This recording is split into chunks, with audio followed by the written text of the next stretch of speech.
Hi, I'm back again, Danielle Bassoni, author of Time for Change, Whole Foods for Whole Health.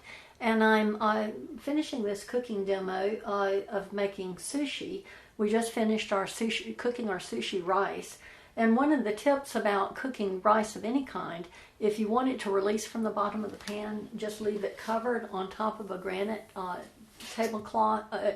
granite tabletop, or a little granite square that you can get at Home Depot or any of those building supply places, and that keeps food from sticking to the bottom. So before we use this rice, we're going to remove the lid, and I have made a little concoction here of sushi vinegar. This is a very tart vinegar. This one is a very nice but more expensive quality than a lot of the vinegars, but this has gone through a very stringent testing process, as have all of these Mitoku products, so I like to use them very much. And this is one that you'll find almost anywhere. This is a Marukan, and I always prefer to get the rice vinegar rather than the sweetened rice vinegar. And the reason is there's no telling what the quality of the sweetener is, and I really like to stay away from genetically modified products if I can, and so I prefer to sweeten it myself. So I have taken almost a half a cup, and I put about a tablespoon, slightly over a tablespoon of sugar in this, and I heated it in the microwave and stirred it just so that it would dissolve. And we're going to take this and we're going to pour it over our rice. And that may actually be more vinegar than we need. Yeah, this is fine. So we probably used about a quarter of a cup of vinegar in here.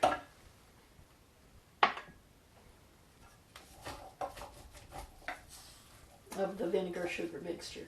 So we've combined this, and this is nice and saturated without being soupy. And I just want to make sure that everything is mixed together. There's no rice sticking to the bottom of the pan. You can see how this looks. And okay, so now we can start making our sushi. And you can buy sushi wrappers. It's called nori. And you can buy them in almost every Asian store, and they come in different qualities and different quantities. Again, I like the Mitoku brand, but there are plenty of other brands available that are not nearly as expensive.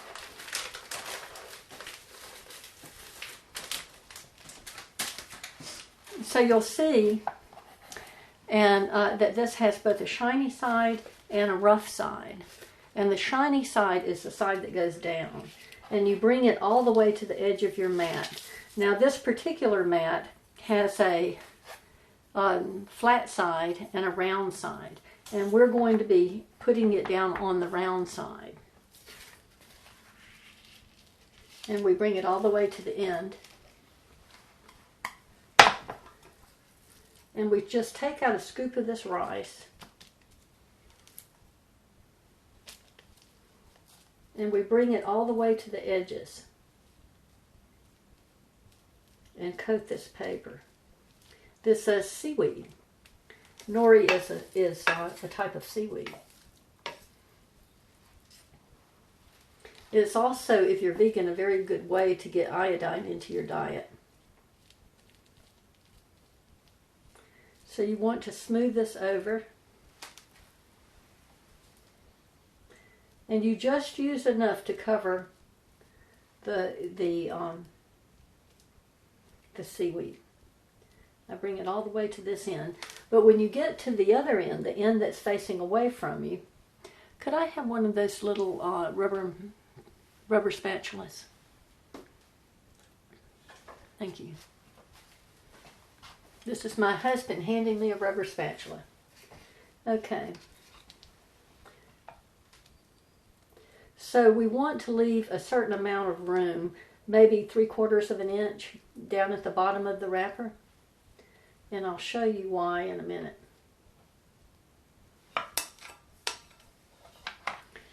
So now we can just start putting our vegetables on here in whatever we choose to use.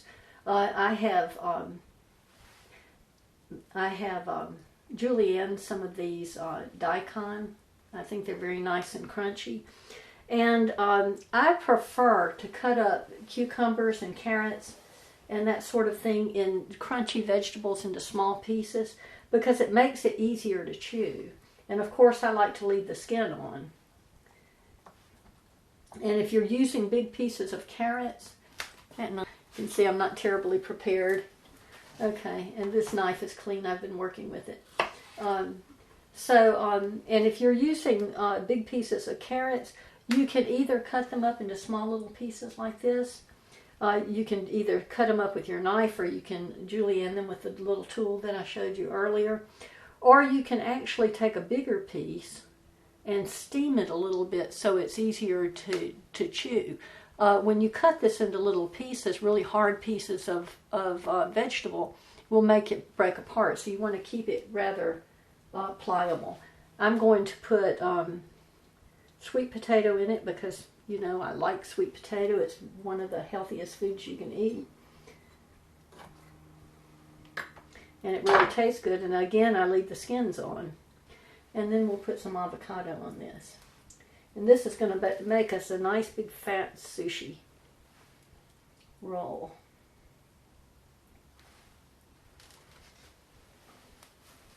And so just like the other roll, we take this in, hold everything in, and just turn it over.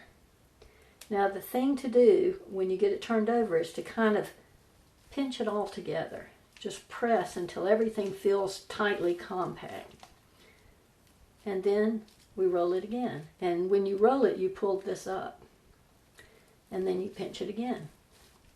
Then we'll roll it again. And then we'll pinch it again. And then we'll turn it over. And we'll do it the same way this way to make sure everything's... And see, the seam has been closed by the rice that has pushed over into that area. So there you have it. This is a nice sushi roll. Okay, so this is a perfect sushi roll. This is a big sushi roll. And what I like to do is I like to cut off these edges so that it'll be nice and clean.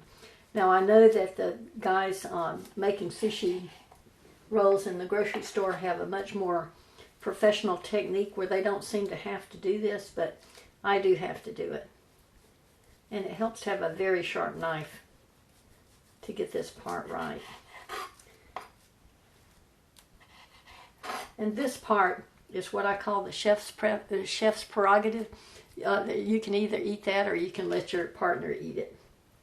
You certainly don't want it to go to waste. So then the way we cut this is we cut it in half.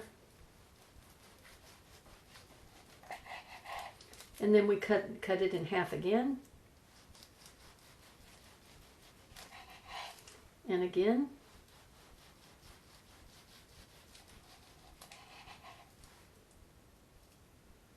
And again.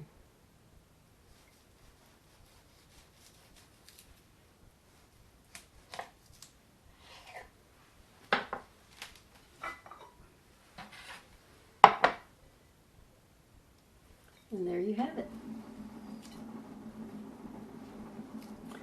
Now I believe this could have been rolled just a little bit tighter to give us a little better outcome.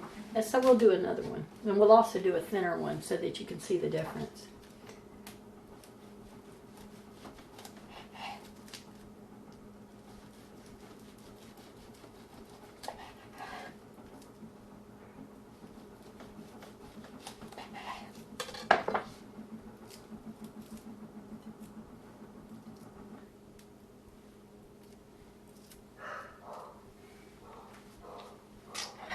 There you have it, your first sushi roll.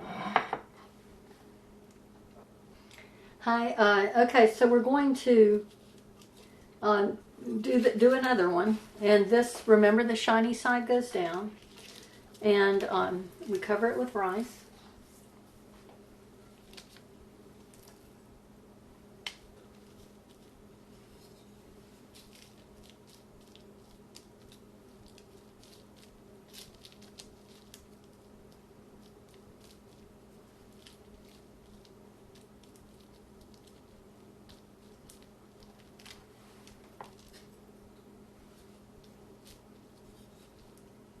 We're going to make another big one. Remember, leave about 3/4 of an inch at the bottom. We're going all the way as far to the edge as we can. Be sure to wash your hands when you do this, because anytime you're dealing with food, you need to start with clean hands.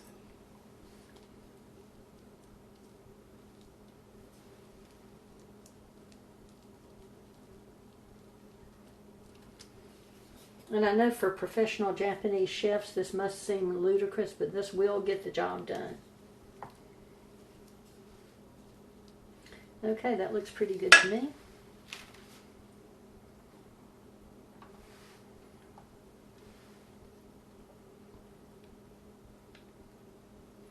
This is the daikon, that mild radish that I like so much.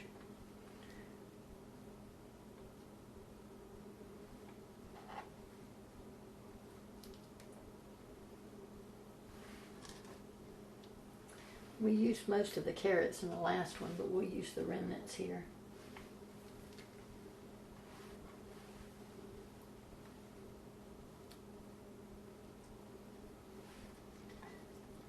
It's not that important. We're using, I like to make sure there's a lot of color, but since we're using sweet potatoes, we're going to have plenty of orange in here.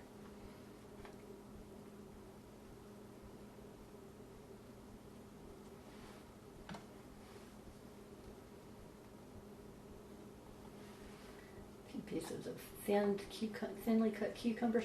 Oh, also when you use cucumbers, probably the best kind to use are English cucumbers because they have fewer seeds. If you're using a regular American cucumber, whatever they're called, you don't want to use the seeds. You just want to use the meaty flesh of the cucumber.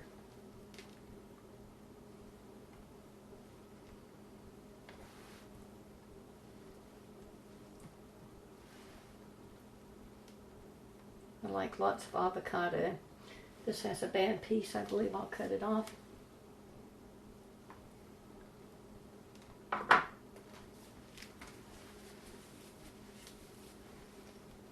Okay, now you hold everything together and just turn it.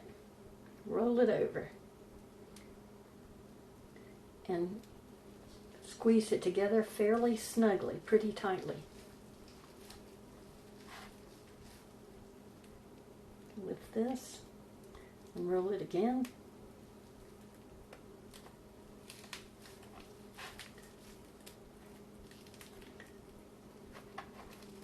And roll again. And there you have it. You'll always have a little bit of rice left on your mat. You can actually cover these mats with a little tape and with a little saran wrap and some tape, and that'll keep it a lot cleaner for you. I do it so rarely I don't even bother. Okay, so we'll cut off this end. I've sharpened my knife since the last roll, the last sushi roll I made, so it's cutting much nicer now. It's always helpful to start with a sharp knife.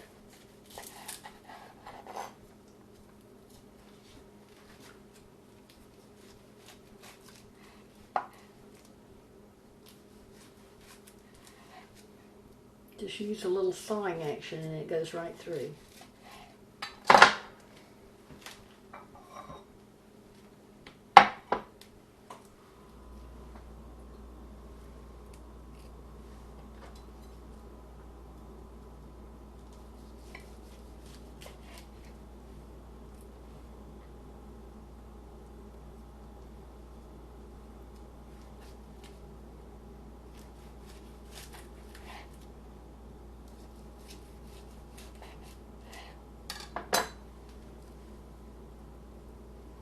Okay, so that's a nice little plate of sushi, and we have 3 left over.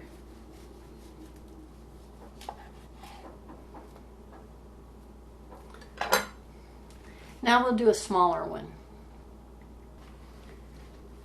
Okay, to do the smaller sushi, we are just taking a sushi wrapper and cutting it in half.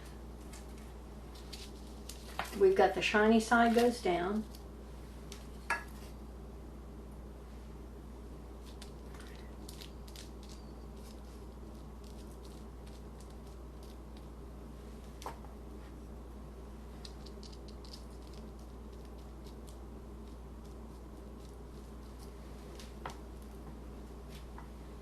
And like I said, I don't do this often enough to be really proficient at it, but this will give you the basic information. When I used this a lot, there was a time when I had to have sushi every week, but I don't really eat that much of it anymore. There's just too many good things out there to try. So I don't stick with one thing too long because I'm always trying something new.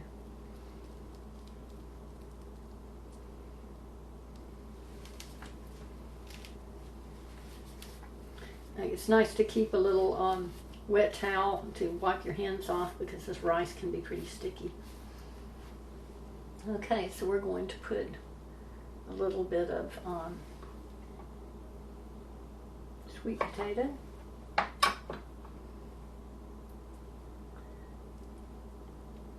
I'm going to cut this in half because this is a small roll.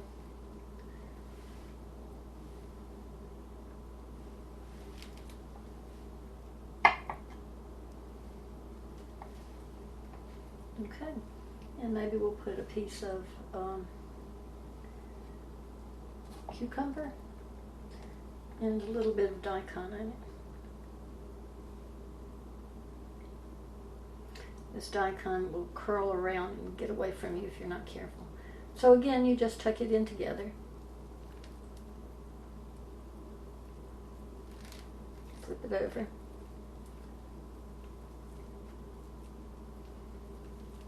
I believe I have too much rice in this.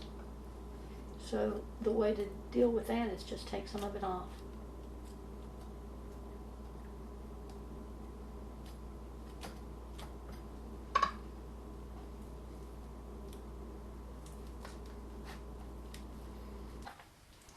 Okay, so to make the small sushi wrapper, you just cut one in half. And shiny side down. Do not use too much rice on these wrappers or they'll never roll over. I made one a few minutes ago and it was way too full. So let's see if we can do a little better this time. And again, any professional sushi maker would just think that this was the worst job ever, but you'll get the idea.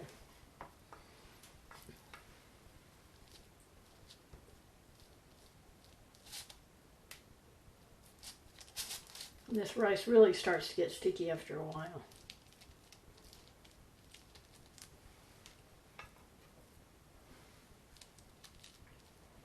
I think that's probably going to do it. Hopefully it's not too much, but we'll see. Take a little of the extra off.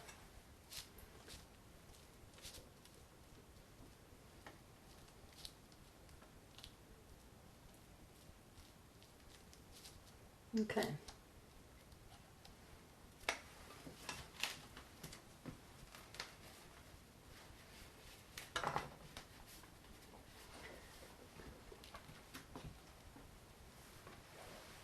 I just have a little more sweet potato left, so I'm just going to put in what I have. A little bit of cucumber.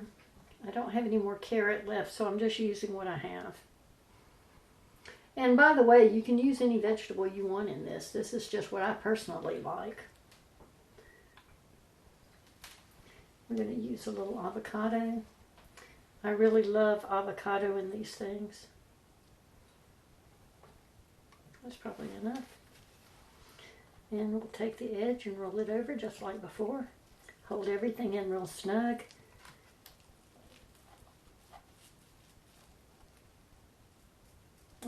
Fill out.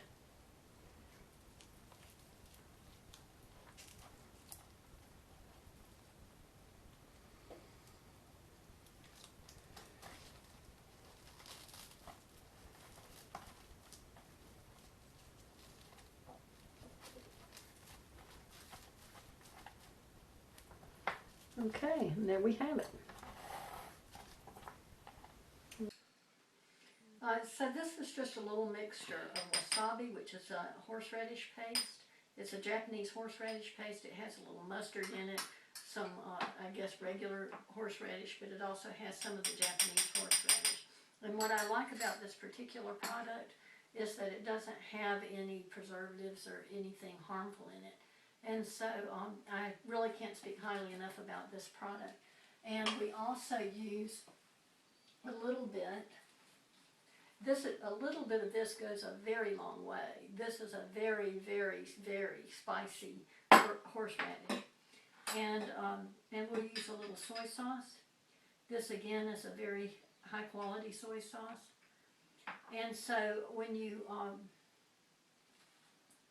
eat your sushi, you can take and mix these two together for something really spicy, or just eat one or the other. A lot of times the Japanese will smear some inside the rice before they're preparing it, before they put the vegetables in. They just take a long smear of wasabi and put down on top of the rice. I did not do that because while I really like it, not everybody likes that strong a spice, and I know my husband does not. So there you have it. These are two different ways to make sushi.